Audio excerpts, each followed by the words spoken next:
Hello and welcome to my watch list for Game Week 3. Starting off with the goalkeepers, we have Ederson who gets a small rise. He's definitely a good option. The argument still stands from the previous video that he doesn't make a lot of saves and therefore he won't be in the bonus points. But you do avoid the city rotation which you have with the defenders, for example. The fixtures are definitely nice, so he is a good option. Onana also a good option. The fixtures are still decent, and yes, United have looked pretty awful in the first two game weeks. However, I still think they will improve, and Onana is a good option. Martinez, he's an okay option. Moving on to Sanchez, he is a new addition to the watch list with, of course, Kepa leaving for Real Madrid. And this is simply a fixtures play. The fixtures are incredibly easy for Chelsea, so I definitely think Sanchez should be one of the priority transfers if you, of course, you are looking for a new goalkeeper. Flecken is also a great option, some nice fixtures there, and Brentford are just a consistent and good team. Pickford, although he's had a shocking time in the first two game weeks, I think they were pretty unlucky to lose to Fulham in the first game week. And of course, second game week was against Aston Villa, so not much he can do there. But the fixtures are still great in the next six, so I definitely still think he is a good option. Johnston, Palace are looking good, especially from a defensive point of view. I think Palace will be a great team for us this year. Some not so easy fixtures with Brentford, Villa, and United away in the next six. However, the other three fixtures in Wolves at home, Fulham at home, and Forest at home are definitely games where I can see Johnston picking up clean sheets, so he is definitely a good option. And of course, the 4.0 million assets, we have Turner and Areola. They are good options simply because they play at the cheapest possible price. So for the second goalkeeper, I would definitely pick one of those two if you are, for example, on wildcard. However, I definitely wouldn't spend a transfer to get one of these in. Moving on to the defenders, we have Chilwell at the top spot at 5.7 million. Just a brilliant option, very attacking, and has some great fixtures, so we could see a few hauls from Chilwell in the near future. Ruben Diaz at 5.5 million maybe is a bit expensive, but you'd have to think that he is the most nailed Man City asset in defense, so with the fixtures on the horizon looking incredible, he is definitely an option to consider. We have some falls for the likes of Trent Alexander-Arnold because, Liverpool just don't look like keeping clean sheets anytime soon. If you look at the next six fixtures, perhaps only one or two clean sheets. I honestly don't see more than that. So at 8.0, you have to think that even though he still has some potential for attacking returns, you also need that clean sheet potential if you're paying such a premium for a defender. Trippier gets a small rise because the fixtures are soon turning for him and he will become a great option once again, but still not time for Trippier. Shaw gets a downgrade, of course, because of his injury. Looks like he will be out for a number of weeks. Moving on to the 5.0 to 5.2 million bracket, we have Saliba in the top spot. Unfortunately, Gabriel has been benched for the first two games, so Saliba now looks like the best option out of the Arsenal defenders. The fixtures are still decent. Arsenal a good team, so not much to talk about there. The Stupinian at 5.2 has been incredible so far. And even though the fixtures in the next three are rough for him, I still think he is a good option simply because of his attacking potential, and he can get goals and assists in any game, even against the likes of Newcastle and Man United, so Estupinian is definitely an option to consider. Maybe not bring him in now if you don't have him, but if you do have him, definitely keep him. I will be keeping him for the game weeks 4 and 5, maybe benching him and then playing him against Bournemouth in game week 6. Gvardiol and Akanji, look, it's really tight between the two of them. I really don't know who's most likely to play the next few games. But at 5.0 and 5.1 million, with the easy fixtures that Man City have, they are definitely options to consider. City being City, they will keep clean sheets, and you can't go wrong with either of them. Just make sure that you have a defender on the bench to cover if, for example, they miss out. At 4.9, we have Gabriel, who gets a downgrade because, yeah, of course, he's missed the first few games. And look, I think he will start the Fulham game with Tomiyasu now out. I really don't see him being benched again. However, you really don't want that fear of rotation in the future. So if you're going for an Arsenal defender, go for Saliba, and yeah, just spare yourself the headache of going for Gabriel. Martinez and Varane get small downgrades because the fixtures are okay, but at that price there are better options. In the 4.5 to 4.6 million bracket, we have the Brentford guys Henry and Pinnock with some amazing fixtures in the next 6. So if you have someone to cover for them in, for example, game week 5 and game week 8, they are great options. Destiny Udogie gets a massive rise because, yeah, simply it's a fixtures play. Bournemouth, Burnley, and Sheffield in the next 3, coupled with his attacking potential, at 4.5 million, he's a good option. You can't say that he isn't. Of course, there are worries about the Tottenham defense. Still, I don't expect them to keep a lot of clean sheets, but you only need 1 clean sheet in the next 3 games, coupled with an attacking return for him to pay himself off. Then Colwill at 4.5 million. Again, Chelsea, great fixtures. If you already have Chilwell and want a double up in defense for Chelsea, Colwill is a good asset. 4.5, also we have Botman, Cash, Pau Torres, Guehi, Anderson, Tarkovsky. These are all good options. They have some question marks over them, like for example Cash maybe rotated with Konsa coming in at right back like we saw against Hibs in the Conference League qualifiers. Pau Torres maybe not exactly great for attacking returns. The Palace guys have Brentford away and Villa away, but if you can couple some of these 4.5 million defenders for some rotation, all of them play for decent defensive teams, and except maybe Tarkovsky, but his fixtures are great, so I can't drop him just yet. And in the 4.0 million bracket, we have Malo Gusto, who gets a rise because, of course, Reece James got injured. The fixtures are looking great for Gusto, so yeah, if you need a budget defender, like a short-term pick, even though, for example, Reece James may not even come back after the international break, but you can definitely count on Malo Gusto in the next 2 games. With Luton at home and Forest at home, he could definitely get some decent hauls there. And that's it for the defenders. Moving on to the midfielders, we have a drop for Mo Salah. Unfortunately, a disappointing start to the season for him.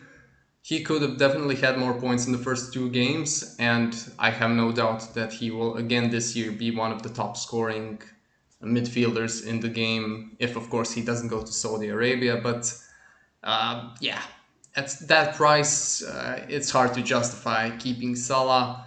It was always the plan, at least for me, to have him for the Bournemouth game, captain him there, and then sell him to some other assets. KDB, unfortunately, injured for a decent chunk of time, so yeah, not an option to consider. At 7.5 to 9.0 million, we have Saka standing alone at the top spot. I still think he is on penalties, however, I'm definitely not sure about that. And but even if he isn't on penalties, you know he is going to play the most minutes out of all Arsenal attacking assets. The fixtures are still looking good, especially that Fulham game. I think Fulham have been a real disappointment this season, so we could see a Saka haul there. And yeah, still remains a great option, even if he isn't on penalties, but we've yet to see that. So let's hope Arsenal get a penalty in that Fulham game, and then we can make some decisions. At 7.6, we have Foden, who has risen quite a lot since the start of the season. 2 stars for him, and the fixtures are great. So yeah, he looked especially good in that Newcastle game, and definitely a good option. Rashford gets a drop because United honestly have been really disappointing in the first 2 games. And yeah, look, I'm not saying sell Rashford. As you can see, he is still a light green option, a very good option, especially with Forest at home now. And then Arsenal away, he can get a goal on the counter there. Brighton, they will come to play, so it will allow him space on the counter as well. And with Højlund coming in, he will revert to the left wing position where he really thrives. He is having a really tough time in the center forward position. So I expect Rashford to improve. The price is steep, but I have no doubt that he will turn it around. Same as with Bruno Fernandes at 8.5 million. Also been very disappointing, but very unlucky not to get something in the first 2 games.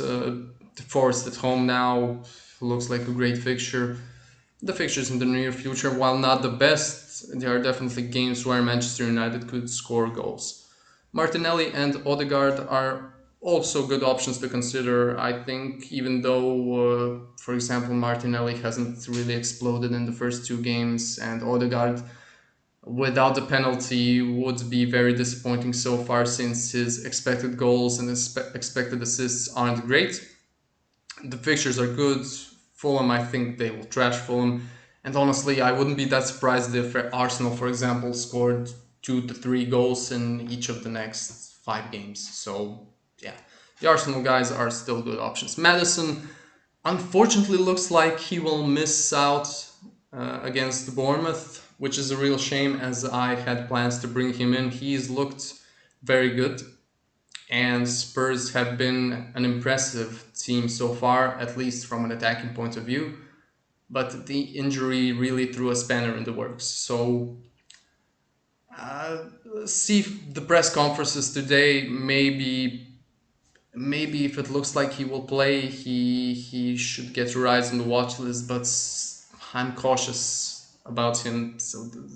So far, I wouldn't go for him just yet. We will see next week. Heung-min Son is an interesting differential. The next 3 fixtures are great.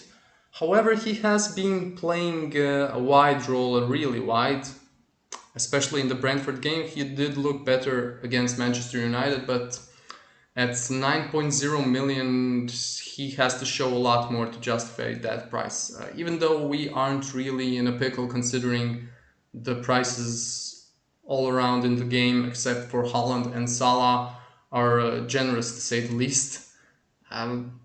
I would be hesitant to spend that much money on Heung-min Son. However, as a differential for the next 3 games, yeah, why not?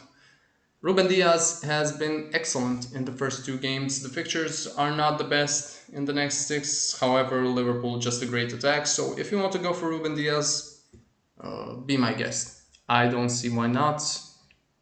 But yeah, still need some time to see how Liverpool sets up and how good they will be this season. So I'm cautious about him.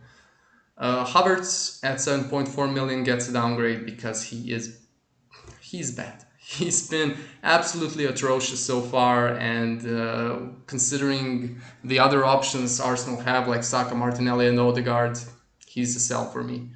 In the 5.5 to 7.0 million bracket, we have Mbeumo at 6.7 million. What a start to the season for him. Absolutely brilliant. The fixtures are good, and yeah, no reason why you shouldn't get him in. And of course, keep him if you do own him.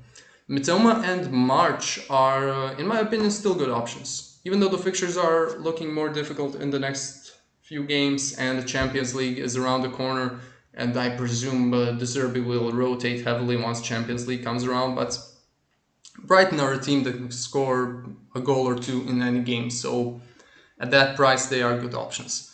Diaby has also been very impressive, unlucky not to get something versus Everton in the second game.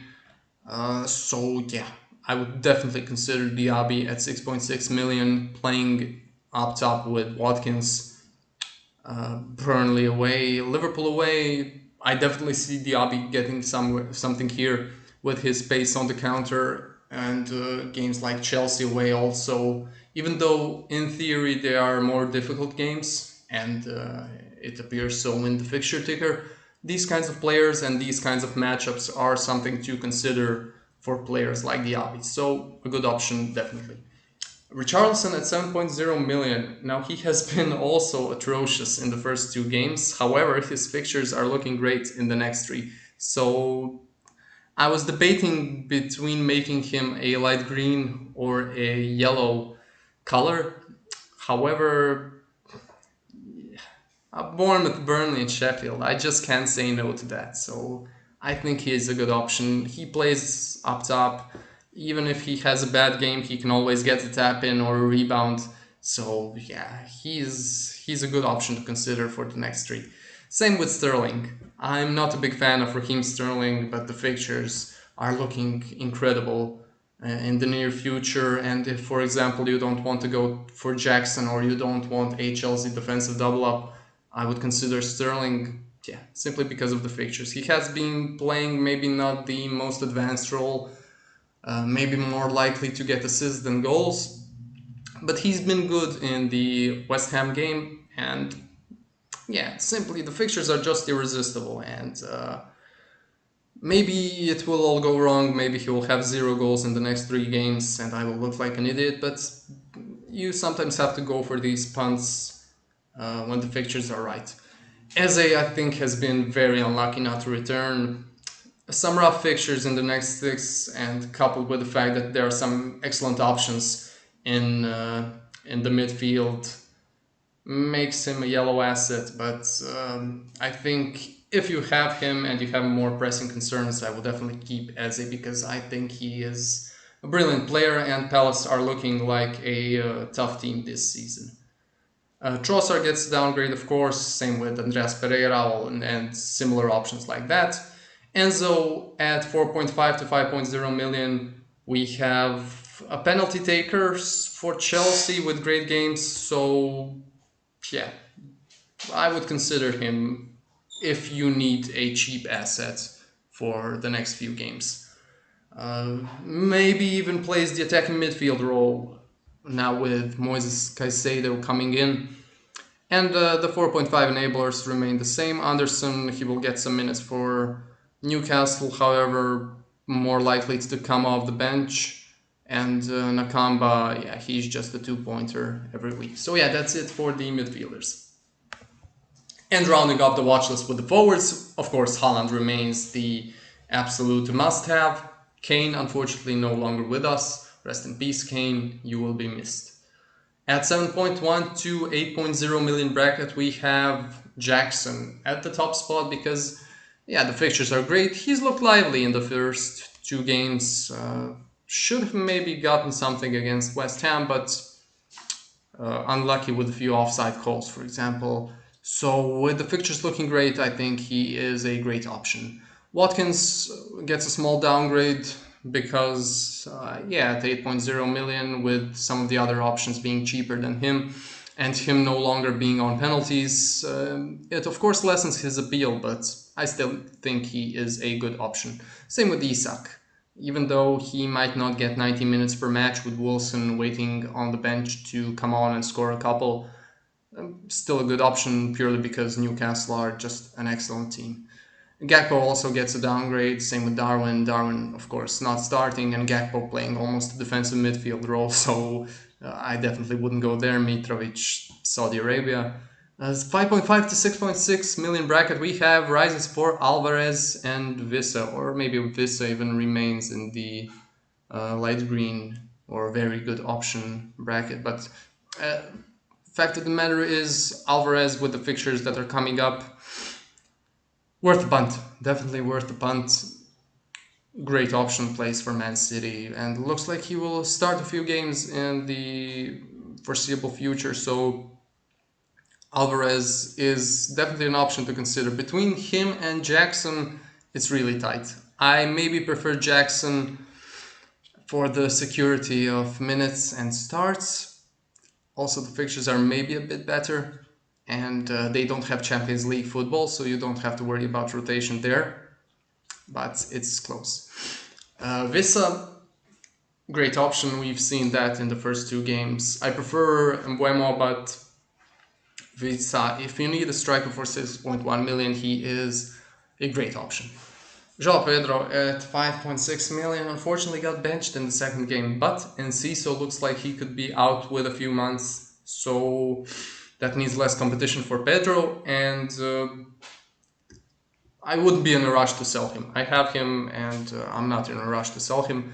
The next few fixtures are difficult, and you maybe want to consider other options, but at that price you can also just keep him as a third option on the bench.